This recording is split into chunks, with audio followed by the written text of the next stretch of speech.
In the quiet town of Serenity lies a house that whispers tales of horror. The stories echo down its cobwebbed corridors and reverberate through its dust-laden rooms. This house, a silent sentinel of secrets, has stood for centuries, its weathered facade a testament to the passage of time. But it is not time that haunts this house. It is something far more sinister. The house and its chilling lore have been woven into the fabric of Serenity, a town that, despite its tranquil name, has known its share of darkness. The house is a specter on the town's landscape, its presence casting long shadows over the hearts of those who dare to dwell nearby. Over the years, strange occurrences have been reported, eerie sounds that seep from the house's crevices in the dead of night, objects moving of their own accord, shadows that dance with no source, disappearances that remain unsolved, their victims seemingly swallowed by the house itself. These tales have been passed down through generations, adding to the house's sinister reputation. Within the house, in the heart of this maelstrom of mystery, lies the attic, a place shrouded in more darkness than the rest of the house, if such a thing is possible. The attic, with its creaking floorboards and musty air, is the epicenter of the supernatural activities that plague the house. Many have ventured into its depths, drawn by morbid curiosity or a desire to debunk the myths. Few have returned unscathed, their sanity intact. The attic holds a secret. A malevolent spirit resides here, a spectral tenant that has claimed the attic as its own. Its presence permeates the space, an icy chill that seeps into the bones of those who dare to enter.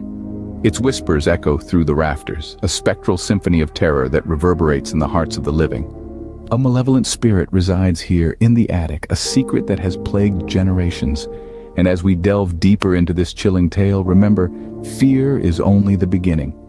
The house, though eerie, is not vacant. A family dwells within its walls, oblivious to the lurking horror. The inhabitants of this foreboding abode are the unsuspecting Harper family. A seemingly ordinary clan, they're blissfully unaware of the spectral resident sharing their home.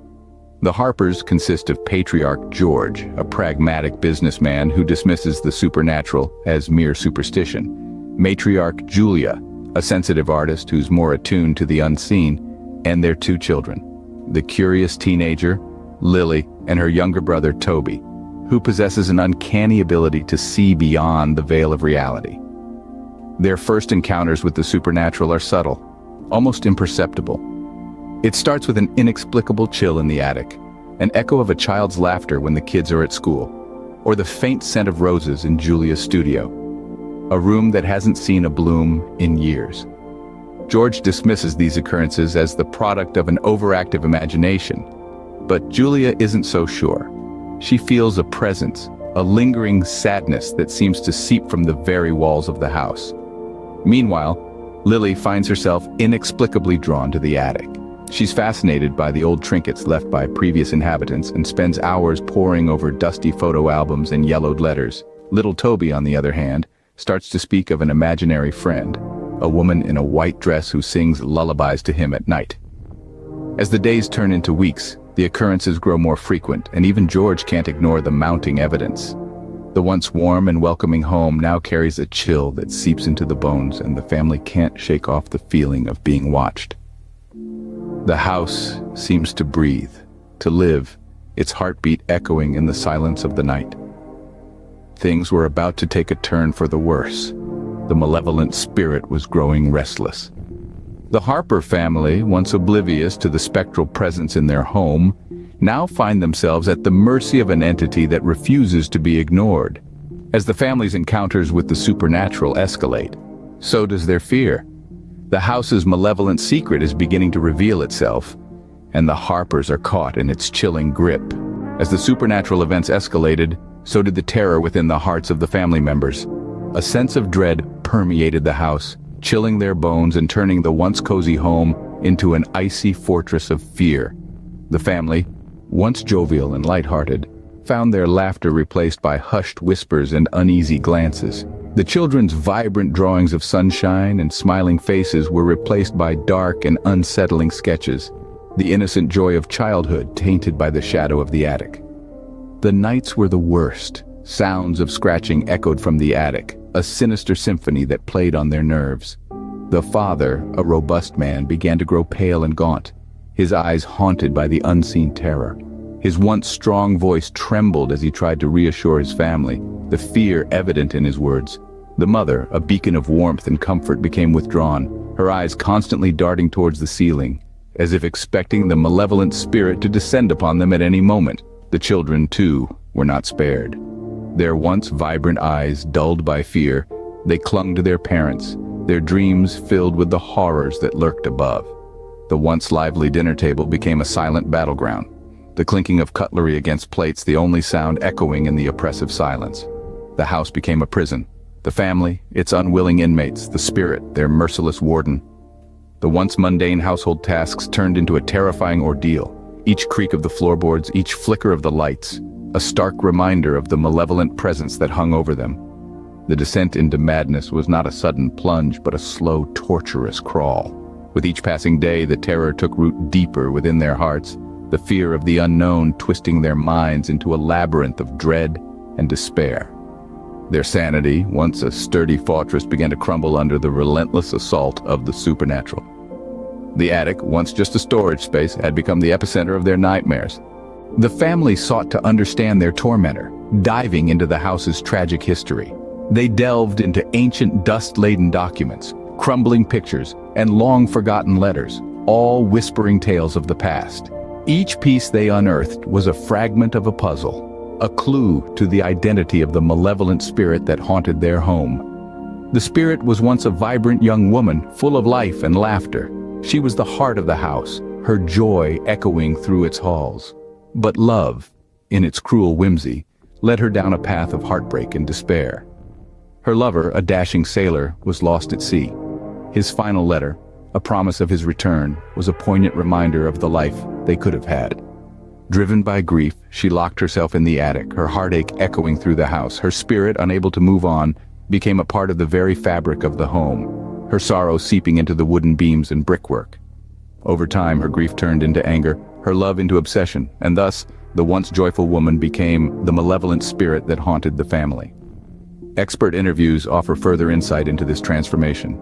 Paranormal psychologist Dr. Eliza Thorne explains, when a spirit is unable to move on due to intense emotional pain, it can become trapped, its energy warped by its unresolved feelings. This can lead to a once benign spirit becoming malevolent. This theory echoes the family's findings, lending credibility to their chilling experiences.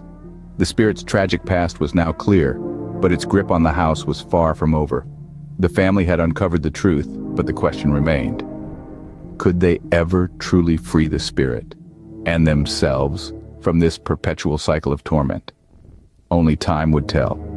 As we delve deeper into the chilling narrative, brace yourself for more spine-tingling revelations in the journey to understand the malevolent spirit in the attic. In a final, desperate attempt, the family decided to confront the spirit. A chilling silence fell over the household as they gathered their courage. Their hearts pounded like war drums in their chests, their breaths shallow and quick. Their decision was not made lightly, for they knew the risks involved. But it was a risk they were willing to take, to free themselves from the malevolent entity that had held them hostage in their own home. As they ascended the creaky wooden stairs to the attic, each step was a testament to their bravery. The air grew colder, the atmosphere denser, the attic door loomed ahead, a silent sentinel guarding the realm of the unseen. With a deep breath, they pushed open the door, stepping into the heart of darkness. The confrontation with the spirit was like no other. The room seemed to pulse with an unnatural energy, a tangible manifestation of the spirit's wrath. Their voices echoed through the attic as they called out to the spirit, a plea for peace, for release. The spirit, in turn, responded with a chilling display of its power. The air crackled with supernatural energy, the room plunged into a terrifying darkness, and a bone-chilling wind swept through the attic. But despite the spirit's intimidating show of power, the family stood their ground. They faced the spirit with a united front, their determination unyielding. With their resolute voices, they commanded the spirit to leave, to release its hold on their home, and in that moment, a deafening silence fell. The energy in the room shifted, the darkness receded, and a sense of calm washed over them. The confrontation was over, but the echoes of the horror remained. A sense of relief swept through the family, but it was tinged with unease. They had confronted the spirit, yes, but the memory of its malevolent presence lingered. The attic, once a symbol of their terror, now stood as a testament to their courage. But the question remained, had they truly rid their home of the malevolent spirit, or had it merely retreated into the shadows, biding its time? The house stands silent once more, but the attic still whispers. As the echo of our tale fades into the stillness, an eerie calm descends upon the house. Yet there's a lingering unease, a sense that the story is far from over. The attic, the heart of our chilling tale, remains shrouded in mystery. Its secrets are not fully disclosed, its whispers not entirely silenced. It continues to house the malevolent spirit, a spectral sentinel guarding a tale of torment and terror. We've journeyed together through the house's haunting history, met its occupants, witnessed their descent into madness. We've delved into the spirit's tragic past, its insidious influence. We've felt the tension build, the fear intensify, leading us to a climax that sent shivers down our spines. Yet, the attic's whispers persist, suggesting the spirit's saga is far from complete. Does the malevolent spirit remain, forever bound to the attic? What fuels its malevolence? Is it the spirit's tragic history or something far more sinister? These unanswered questions hang in the air, thick as the dust that blankets the attic. They keep the tale alive, keep us wondering, keep us returning to the house in our thoughts, long after the story has ended. The haunted house stands, a monument to the mysteries of the supernatural world. It serves as a chilling reminder that there are corners of our reality where the inexplicable resides, where the line between the living and the dead blurs. We leave the house behind, but it doesn't leave us. It lingers in our minds, a persistent echo, a constant reminder of the supernatural world's unsettling reality. The tale of the malevolent spirit in the attic ends here, but remember, in the realm of the supernatural, there's always more than meets the eye.